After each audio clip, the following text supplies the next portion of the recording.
Formula e race కేసులో కేటీఆర్ అరెస్టుకు రంగం సిద్ధమవుతుందా?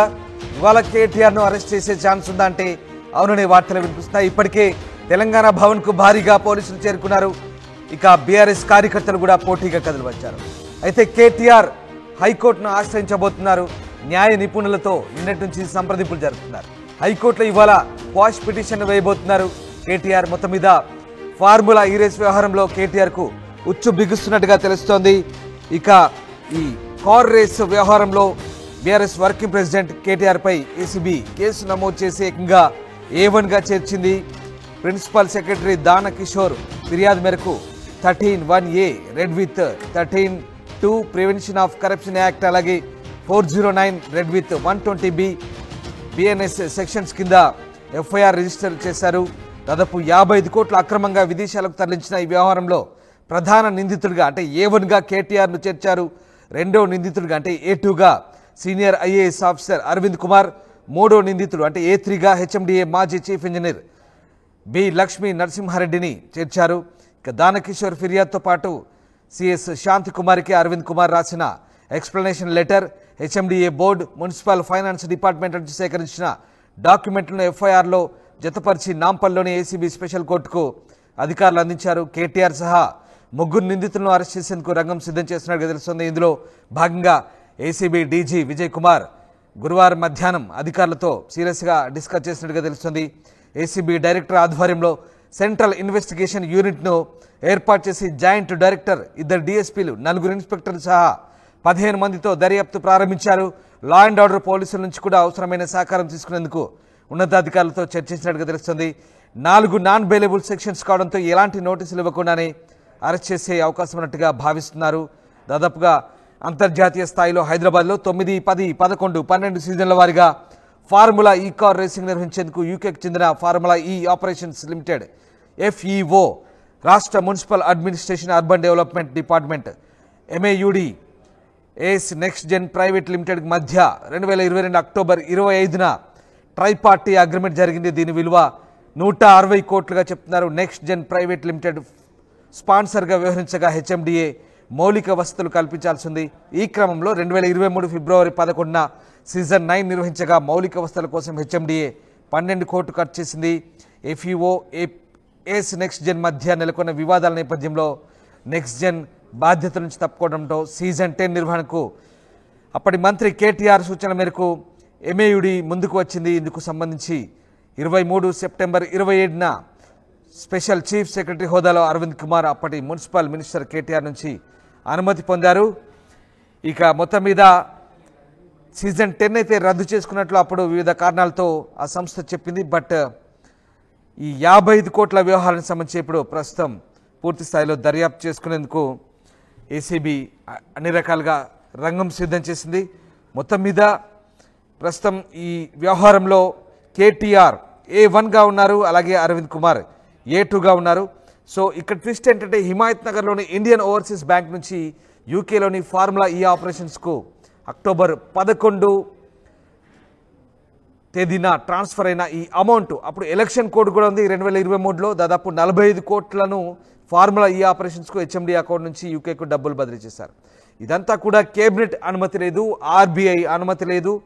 సో విదేశాలకు ట్రాన్స్ఫర్ చేయడం, ఇన్కమ్ ట్యాక్స్ డిపార్ట్మెంట్కు హెచ్ఎండిఏ ఫైన్ రూపంలో 8 కోట్లు పైగా చెల్లించాల్సి వచ్చింది. ఇవన్నీ కూడా federal international automobile federation of motor sports club of India దాదాపు 1,10,50,000 హెచ్ఎండిఏ చెల్లించింది. ఇలా మొత్తం మీద అటు ఫైన్స్ చెల్లించింది, అనుమతులు లేవు, క్యాబినెట్ అనుమతి లేదు, RBI అనుమతి లేదు, అది కూడా పౌండ్ల రూపంలో చెల్లించినట్టుగా కూడా ఆరోపణలు ఉన్నాయి. సో యూకే కంపెనీకి RBI అనుమతి లేకుండా విదేశీ కంపెనీకి చెల్లించడం, దాంతో ఇదంతా కూడా తాను మౌఖిక ఆదేశాల ద్వారానే అధికారులు చెల్లించారు, అధికారులు తప్పే లేదంటూ కేటీఆర్ బహిరంగంగా వ్యాఖ్యానించడం. సో ఇవన్నీ కలిపి కేటీఆర్ను A1గా చేర్చేందుకైతే ప్రస్తుతం ఈ ఫార్ములా ఈ రేస్ వ్యవహారంలో ఈ వ్యవహారం కేటీఆర్ మెడకు ఉచ్చు బిగుస్తున్నట్టుగానే మనకు అర్థమవుతుంది. ఇక 4 సెక్షన్లు పెట్టారు, రకరకాల సెక్షన్లు. ఇక్కడ కేటీఆర్ పైన ఏసీబీ సెక్షన్లతో పాటు కొన్ని బిఎన్ఎస్ సెక్షన్లు కూడా పెట్టారు ఓవరాల్గా. సో ఈ వ్యవహారంలో నాన్ బెయిలబుల్ కేసులు కూడా ఉన్నాయి. సో ఏం జరగబోతుంది? కేటీఆర్ మెడకు ఉచ్చు బిగుస్తోందా? కేటీఆర్ అరెస్ట్కు రంగం సిద్ధమవుతుందా? ఇవాళ కేటీఆర్ను అరెస్ట్ చేస్తారా? ఏం జరుగుతుంది? తెలంగాణ భవన్లో కూడా హైడ్రామా కొనసాగుతున్న నేపథ్యంలో భారీగా పోలీసులు కూడా అక్కడ చేరుకున్నారు. నిన్న రాత్రి అంతా కూడా హైడ్రామా కొనసాగింది. At the same time BRS కార్యకర్తలు కూడా పోటాపోటీగా బీఆర్ఎస్ భవన్కు చేరుకున్నారు, తెలంగాణ భవన్కు చేరుకున్న పరిస్థితి. సో ఏం జరగబోతుంది? కేటీఆర్ అరెస్టుకు రంగం సిద్ధమవుతుందా? మా కరెస్పాండెంట్ మధు జైన్ అవుతున్నారు. మధు, కేటీఆర్కు ఉచ్చు బిగుస్తున్నట్టుగా తెలుస్తుంది. ఈ క్షణమైన కేటీఆర్ను అరెస్ట్ చేసే ఛాన్స్ ఉందంటున్నారు. సో ఏం జరగబోతుంది? ఎగ్జాక్ట్లీ ఈ క్షణమైన నిజంగానే కేటీఆర్ అరెస్ట్ జరిగే అవకాశం కనిపిస్తా ఉంది. పెద్దగా విచారణ పేరిట కూడా పిలవకుండా అరెస్ట్ చేసే అవకాశం ఉంది ఈ కేసులో అనేటువంటిది భావిస్తా ఉన్నారు. లీగల్ గా ఇప్పటికే కేటీఆర్ టీం దీనిపైన సమాలోచనలు చేస్తా ఉన్నారు. ఫర్దర్ స్టెప్ ఎలా తీసుకోవాలనేటువంటి క్వాష్ పిటిషన్ ఏమైనా వెళ్ళాలా క్వాష్ కి అనేటువంటి ఆలోచన చేస్తున్నట్టుగా తెలుస్తా ఉంది. అయితే ప్రస్తుతం A1 గా ఉన్నటువంటి కేటీఆర్ ని ఒకవేళ అరెస్ట్ చేస్తే తదుపరి పరిణామాలు ఎలా ఉండే పరిస్థితులు ఉన్నాయనేటువంటిది కూడా పార్టీ సమాలోచనలు చేస్తా ఉంది. హైకోర్టులో క్వాష్ పిటిషన్ వేస్తే దాన్ని యాక్సెప్ట్ చేసే అవకాశం ఉందా హైకోర్టు అనేటువంటిది, గతంలో ఇలాంటి కేసులలో కోర్టులు ఎలా మూవ్ అయ్యాయి అనేటువంటి విషయం పైన కూడా దృష్టి పెడతా ఉన్నారు. ఒకవేళ కనుక ప్రస్తుతం ఉన్నటువంటి ఏసీబీ దగ్గర పూర్తి ఆధారాలు ఉన్నాయంటున్నారు. ఇటు బీఆర్ఎస్ వెర్షన్ ఏమో కేటీఆర్ స్వయంగా చెప్తున్నారు ఇలాంటి ఆధారాలు లేవు, అసలు అవినీతే జరగలేదు, అసలు ఏసీబీ ఎంటర్ కావాల్సినటువంటి అవసరమే లేదు, ఏసీబీకి ఆ హక్కు లేదు, కేసు నమోదు చేసేటువంటి హక్కు కూడా లేదంటూ కేటీఆర్ చెప్తా ఉన్నారు. కానీ ఈ నిధులకు సంబంధించినటువంటి ట్రాన్స్ఫర్ ఏదైతే జరిగిందో నిబంధనలు పాటించలేదు, 2 దఫాలుగా నిధులకు సంబంధించినటువంటి ట్రాన్స్ఫర్ లో దానివల్ల ఆర్థిక భారం పడింది. ఫైనాన్స్ శాఖ పైన దాదాపు 8 కోట్లకు పైగా పన్ను కట్టాల్సినటువంటి పరిస్థితి వచ్చింది. అంతా ప్రజాధనం వృధా అయింది.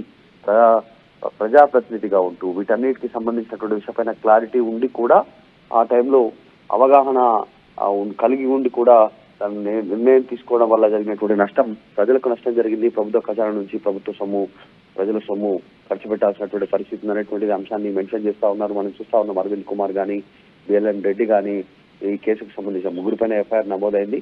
దాంతో కాస్త ఆందోళన ఉంది మరి ప్రభుత్వ నిధుల దుర్వినియోగానికి సంబంధించినటువంటి విషయంలో. ప్రస్తుతం ఎఫ్ఐఆర్ నమోదు కావడంతో క్వాష్కి వెళ్లాలనేటువంటి ఆలోచన చేస్తా ఉన్నారు. క్వాష్ కు వెళితే హైకోర్టు యాక్సెప్ట్ చేసే పరిస్థితులు కూడా ఉండకపోవచ్చు ప్రస్తుతం అనేటువంటి చర్చ కూడా కొనసాగుతా ఉంది. కానీ లీగల్ గానే ముందుకు వెళ్ళాలి అనేటువంటి ఒక అంశాన్ని బీఆర్ఎస్ భావిస్తా ఉంది. నిన్న కూడా కేటీఆర్ మీడియా సమావేశంలో మాట్లాడుతూ లీగల్ గా అన్ని అంశాలను లీగల్ గానే మేము చూస్తాం, లీగల్ గానే ముందుకు వెళ్తాం అనేటువంటి ఒక స్టేట్మెంట్ కూడా చేశారు. చూడాలి ఏం జరుగుతుందో. పెద్ద ఎత్తున నిన్న రాత్రి పెద్ద ఎత్తున బీఆర్ఎస్ పార్టీ శ్రేణులు తెలంగాణ భవన్కి వచ్చాయి.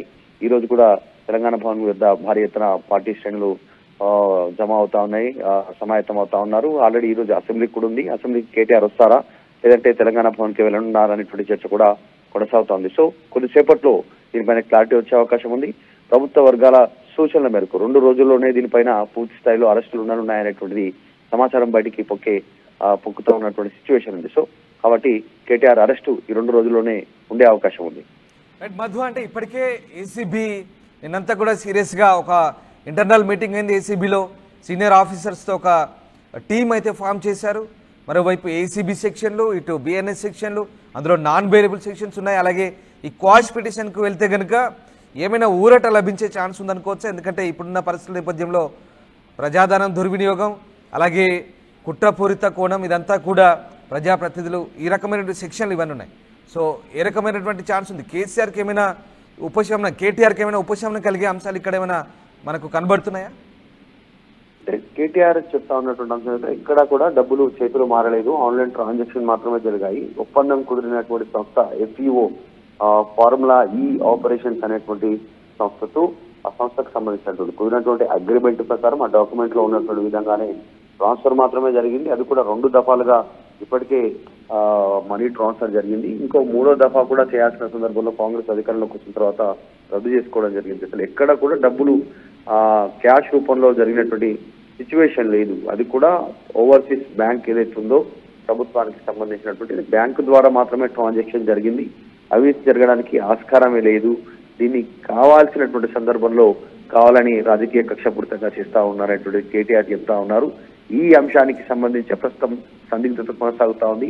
అని ప్రభుత్వ వెర్షను, మంత్రుల వెర్షను వేరే ఉంది.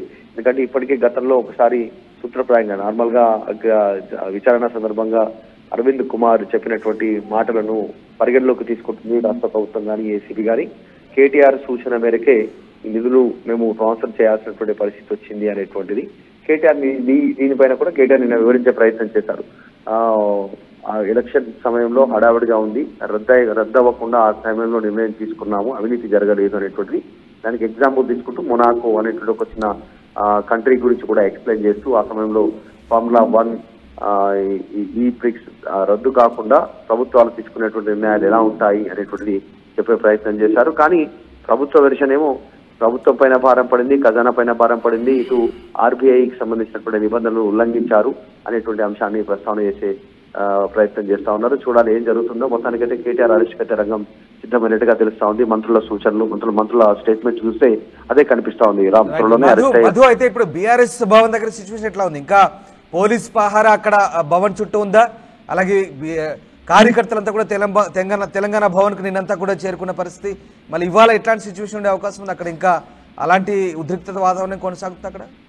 నిన్న రాత్రి పెద్ద ఎత్తున పోలీస్ బలగాలు అక్కడికి చేరుకున్నాయి. 2 ఎంట్రెన్స్ కి సంబంధించినటువంటి గేట్లు ఉన్నాయి, ఒకటి ఇన్, ఒకటి అవుట్ గేటు బీఆర్ఎస్ పార్టీకి సంబంధించి. 2 గేట్ల వైపులా పెద్ద ఎత్తున పోలీసు బలగాలు ఉన్నాయి. మహిళా పోలీసులు, స్పెషల్ పోలీసులు, తర్వాత పెద్ద ఎత్తున పోలీసు బలగాలు నిండిపోవడంతో నిన్ననే నైట్ అరెస్ట్ చేస్తారా, అదుపులోకి తీసుకుంటారా అనేటువంటి చర్చ జరిగింది.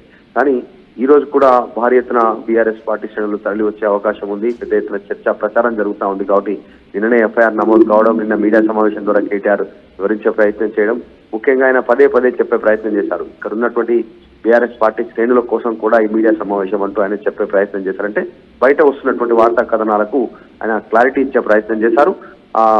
శాంతియుతంగా మాత్రమే ఎదుర్కోవాలి ప్రభుత్వాన్ని అనేటువంటి స్టేట్మెంట్ కూడా నిన్న మీడియా సమావేశం ద్వారా చేశారు ఆయన. అంటే ఇక్కడ ఆందోళనలు కానీ ఇలాంటి పరిస్థితులు, ఉద్రిక్త పరిస్థితులు నెలకొండా ఉండాలి, శాంతియుతంగా తెలంగాణ ఉద్యమం ఏ రకంగా ముందుకు పోయామో అలా పోతాము అనేటువంటి స్టేట్మెంట్ నిన్న మీడియా సమావేశంలో చేశారు. కాబట్టి పెద్ద ఎత్తున బీఆర్ఎస్ పార్టీ శ్రేణులు ఇక్కడికి వచ్చే అవకాశం ఉంది. సో ఈ కేసు విషయంలో ఏం జరుగుతుందని ఒక ఉత్కంఠ ఉంది బీఆర్ఎస్ పార్టీ శ్రేణుల్లో. కాబట్టి పెద్ద ఎత్తున బీఆర్ఎస్ పార్టీకి వచ్చే అవకాశం ఉంది. Right, yes, thank you Madhu, thanks for the update. So formula e race కేసులో కేటీఆర్ అరెస్ట్ కు రంగం సిద్ధమవుతుంది. ఇవాళ కేటీఆర్ ను అరెస్ట్ చేసే ఛాన్స్ ఉందంటూ వార్తలు వస్తున్నాయి. కానీ ఇప్పటికే అటు తెలంగాణ భవన్ కు భారీగా పోలీసులు అయితే చేరుకున్నారు. పోటీగా బీఆర్ఎస్ కార్యకర్తలు కూడా వచ్చిన పరిస్థితి. బట్ కేటీఆర్ ఇవాళ న్యాయ నిపుణులతో సంప్రదించి హైకోర్టును ఆశ్రయించబోతున్నారు.